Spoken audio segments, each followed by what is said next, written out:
Pero lahat yan may outlet. Kaya madali na lang.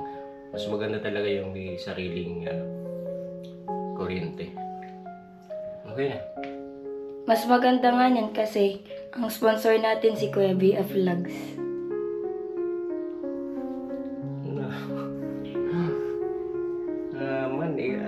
Naluloko na naman ikaw. Masaya ka. Patingin nga yung mukhang masaya. Wow, isa pa nga yung pa-slow. 1, 2, dali na. Dali na ma. Patingin na mukhang masaya. Dali na. Closer, closer. Ay, lagi. Dali na, maganda ka dito. Dali. Dali. Nagot na ako. Grabe Tingin yung nga. pawis ko. Ayan, masayang-masaya nga si mama. Pero masasaya siya pag nalaman niyang may sponsor ng kuryente. Hey! Ka talaga. Pasalamatan natin si Kuya BF Ano, si Vlogs. Kuya Biflex na naman. Ayun, thank you so much po Kuya BF Vlogs. At ikaw po ang nabigay ng liwanag sa bahay ko. Wow! Wait lang.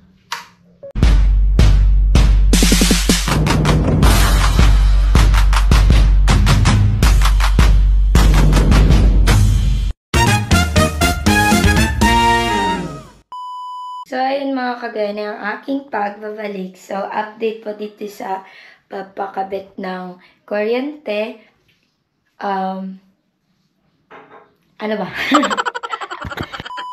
Meron na tayong kuryente. Sa wakas, mga kagani, natupad na rin po yung isa sa mga pinapangarap kong dito sa bahay. Ayun, serious mode mo na mga kagani. So, ayun, natupad na po yung isa sa mga gusto kong mangyari dito sa bahay. Ayun na nga, meron na tayong kuryente. May sarili tayong line ng kuryente. So, ilaw check kahit maliwanag. Wait lang. Wow! So, kusina naman tayo.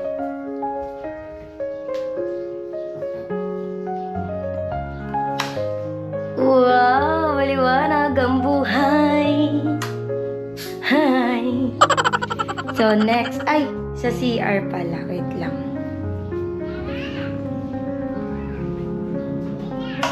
Wow! Hindi na tayo magpa-flashlight every time na magsi-CR. So, ayun, dito sa sala and sa kusina, katulad nung kung nakita nyo yung mga previous vlogs ko na inililipat niya yung extension papunta dito sa sala, kusina, tapos dito sa taas. Bale, ang daming experience nung extensions na yun eh. All around dito sa bahay. So, sa ngayon, hindi na tayo mahihirapan kasi may tag-iisa ng ilaw dito at maliwanag na. Ito naman, syempre, dito sa terrace. Dito sa second floor. Ayan. Maliwanag na. So, next. Ay, open naman natin kasi medyo madilim. Ito naman sa kwarto ni ate. Wow! Saan natin? Siyempre sa kwarto ko naman. Wow! Talaga naman. Ay, napakaliwanag naman ay. Next. Ito naman sa terrace. Siyempre, hindi mawala yung ilaw dapat dito sa terrace. Ito, may ilaw tayo dyan. At may saksakan tayo dito. Wait lang, mali. Dito pala yung switch ng ilaw.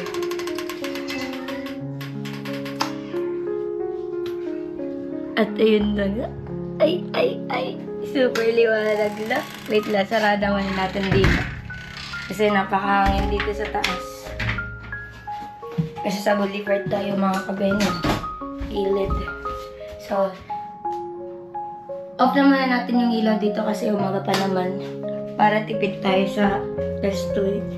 So, gagastusin natin ng sa kuryente. So, ay, syempre dito sa labas, meron dito. Ayan, oh.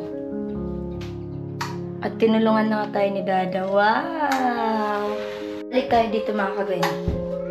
So, wow! Nagiwanag na agad. Hindi na kailangan bitbitin yung extension. So, ay hindi ko na explain para sa inyo dito sa Wi-Fi. May sarili na ring saksakan. Ayan. Kasama siya nung switch dito sa para sa terrace. Ayan. Dati, ano lang dito yung extension. Ang tawag dun nakalaylay? Tagalog yun? Nakalaylay lang dyan sa daanan. So, delikado rin yan kasi kapag nasagi mo, baka makuryente ka ganun. So, sa ngayon, okay na may sarili ng saksakan yung wifi natin. And marami ng saksakan dito kasi may sarili na nga tayong line ng kuryente. So, hi Dada. Gagain si Dada. So, ano masasabi mo? So, habang kumakain si Dada, okay lang yan. Ano masasabi mo at may sarili na tayong line ng kuryente? Ganda na yung ganun. Yung may sarili ng linya, nakapangalan kay Gwen. Kasi para hindi na gumagamit ng extension, nakiki-connect lang kasi dun sa taas. Saka masyadong mahaba yung extension. Delikado din yan kapag nabagsakan ng sanga ng kahoy kasi may mga kahoy dito. Baka yun pang pagsimulan ng sunog. Kaya napakagandang may sarili ng linya ng kuryente. Napakaganda. Siyempre, wala namang pangit. Kasi napakaliwanag na dito sa bahay. Madali na lang yung pindot na lang ng pindot. Hindi katulad nun, isasaksak, lipat-lipat yung extension, kung saan may ilaw. Kasi yung ibang ilaw dito, solar. Kaya ngayon, dali na lang. Kung saan ka pupunta, may na yan,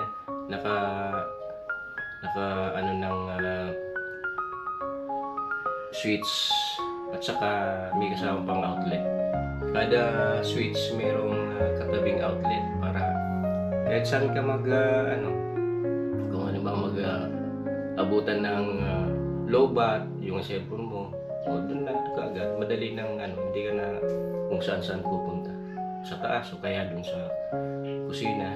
Pero lahat yan may outlet. Kaya madali na lang.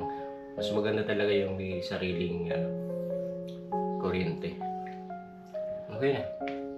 Mas maganda nga yan kasi ang sponsor natin si Kuya BF Vlogs.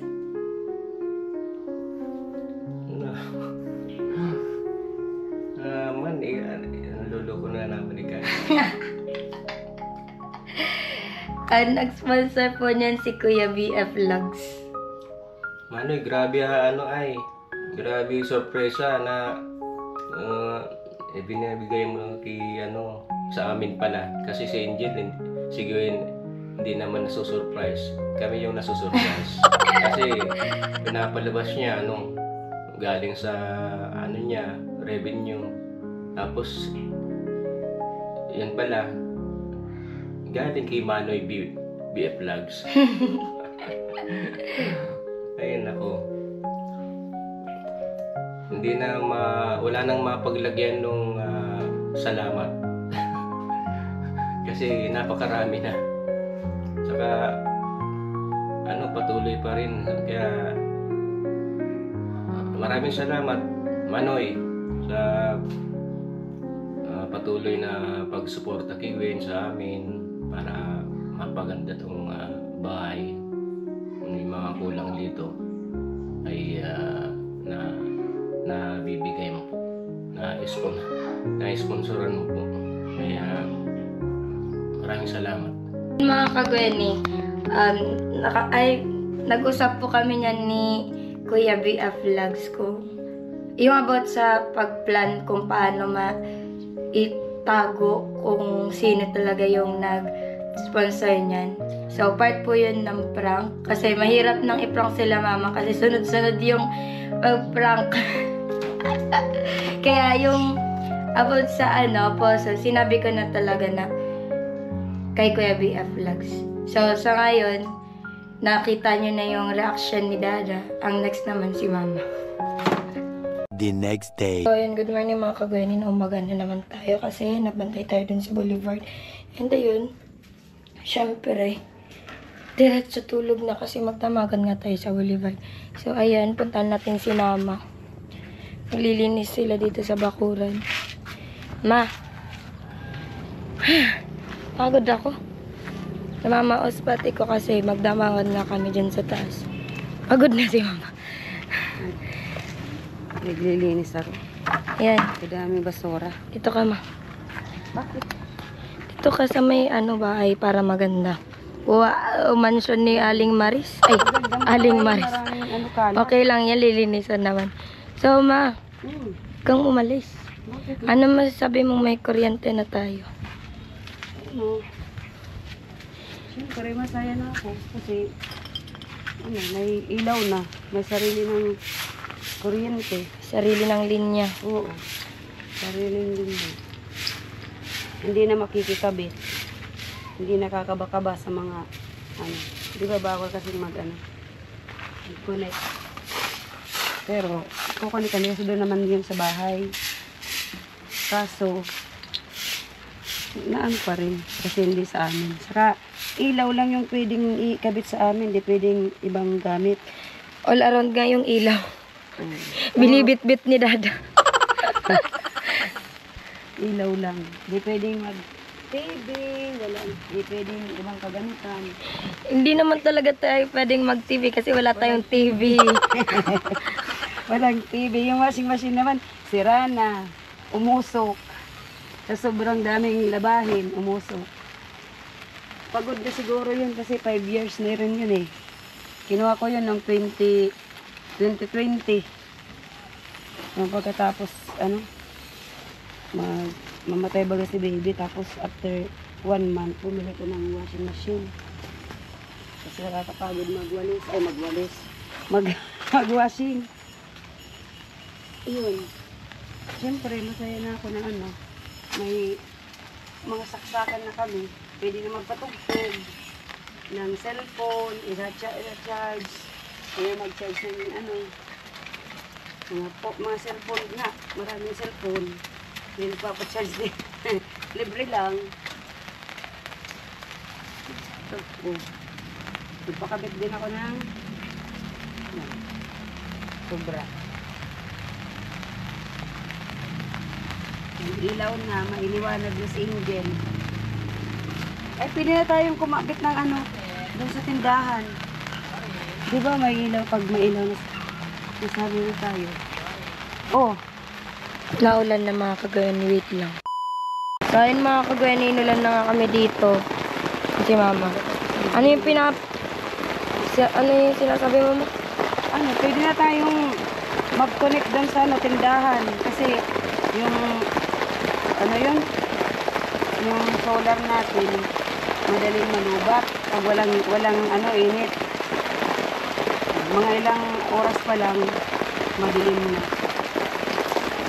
Kaya pwede na tayong mag connection doon. Kahit isang isang ilaw. Kaya, Tapos, siyempre, masaya ako.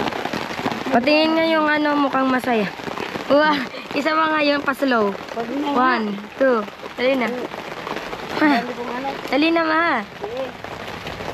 Patingin na mukhang masaya. Dali na. Closer. Ay, Dali na, maganda ka dito. Dali. Dali. Nagot na ako. Grabe Tingin yung nga. pawis ko. Ayan, masayang-masaya nga si Mama. Pero masasaya siya pag nalaman niyang may sponsor ng kuryente. Hey!